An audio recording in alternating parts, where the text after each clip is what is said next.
जैसे भगवान राम जब वनवास गए तो 14 साल तक उनके भाई भरत ने उनका कामकाज संभाला, तो मैं और आतिशी भी उसी तरीके से मनीष जी का और सत्येंद्र जैन साहब का काम संभालेंगे। 9 मार्च को गवर्नर वीके सक्सेना की मंजूरी के बाद सौरभ भारद्वाज और आतिशी ने मंत्री पद की शपथ ली। शपथ के बाद एक ने कहा कि अब भारत की तरह सिसोदिया और सत्येंद्र जैन के पद को संभालेंगे, तो दूसरे ने भी दोनों पूर्व मंत्रियों की तारीफ की। मतलब केजरीवाल सरकार के पक्के वफादार। तभी शिक्षा से लेकर पीडब्ल्यूडी, जल, बिजली, स्वास्थ्य जैसे बड़े अहम मंत्रालय उन्हें सौंपे गए। तो दिल्ली सरकार में नए मंत्रियों के पास कौन से विभाग है और अरविंद केजरीवाल को अपने इन्हीं दोनों विधायकों पर इतना भरोसा क्यों है? ऑक्सफोर्ड से पढ़ाई करने वाली आतिशी खुद एक टीचर रही हैं। वो सिसोदिया के साथ भी काम कर चुकी हैं। दिल्ली की एजुकेशन पॉलिसी में कई तरह के अच्छे बदलाव लाने के पीछे आतिशी को भी उतना ही क्रेडिट दिया जाता है जितना कि सिसोदिया को।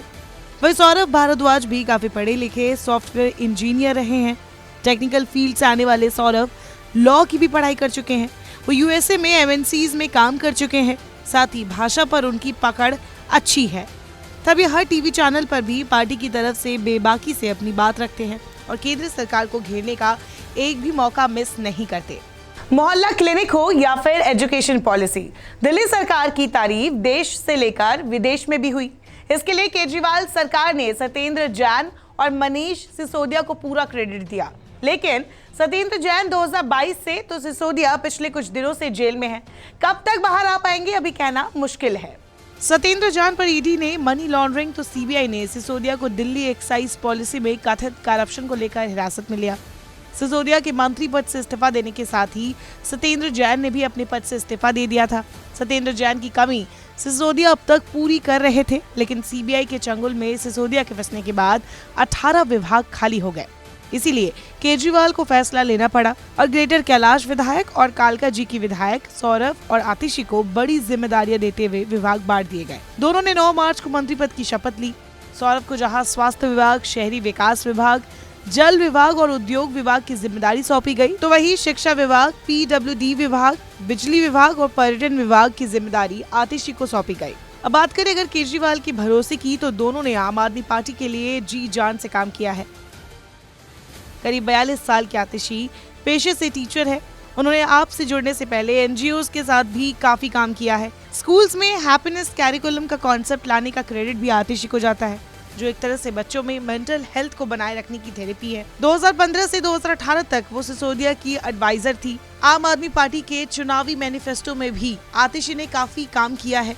बीजेपी या दूसरी पार्टी को टारगेट करने का मौका ना मिले, इसीलिए उन्होंने अपना सरनेम मार लेना भी छोड़ दिया। 2019 में बीजेपी के उम्मीदवार गौतम गंभीर से लोकसभा चुनाव हार गई थी, लेकिन फिर 2020 विधानसभा चुनाव में वो कालका जी से जीतने में कामयाब रही।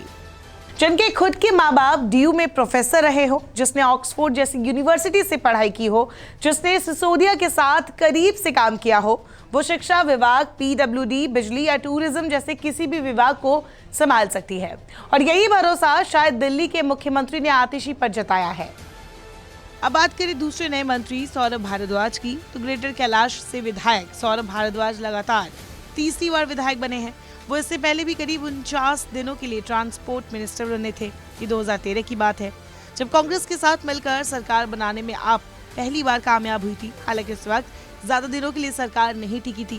खैर, मंत्री पद की शपथ लेते ही सौरभ ने खुद को राम के भाई भरत जैसा बताया। जैसे कि भरत ने राम के 14 साल के वनवास के दौरान राज्य को संभाला था, सौरभ भी सत्येंद्र जैन और सिसोदिया की गैर मौजूदगी में यही काम करेंगे। तो साफ है, आतिशी और सौरभ के पास बकायदा एक्सपीरियंस है। सौरभ भारद्वाज को जो विभाग दिए गए हैं वो उनके पोर्टफोलियो के मुताबिक बिल्कुल सही है। जैसे फिलहाल वो जल बोर्ड के उपाध्यक्ष थे, तो साफ है जल विभाग संभालने में उनका एक्सपीरियंस यहाँ काम आएगा। सौरभ के बारे में एक और बात है कि वो पार्टी और सरकार के बीच तालमेल बिठाना जानते हैं। सबसे अच्छे संबंध है उनके, बोलने में माहिर है। उन्हें आम आदमी पार्टी के फाउंडरों में से एक गिना जाता है। 2011 में वो वॉलंटियर बनकर करप्शन के खिलाफ मूवमेंट में शामिल हुए थे। तो साफ है वो केजरीवाल के काफी करीब है और यही वजह है कि सौरभ भारद्वाज और आतिशी पर केजरीवाल ने इतना भरोसा जताया है। नमस्कार, मैं हूं मानक गुप्ता। अगर आपको हमारा ये वीडियो पसंद आया हो तो इसे लाइक और शेयर जरूर करें और हाँ, हमें सब्सक्राइब और फॉलो करना ना भूलें ताकि आप देश और दुनिया की कोई खबर मिस ना करें। तो जुड़े रहिए हमारे साथ और देखते रहिए न्यूज़ 24।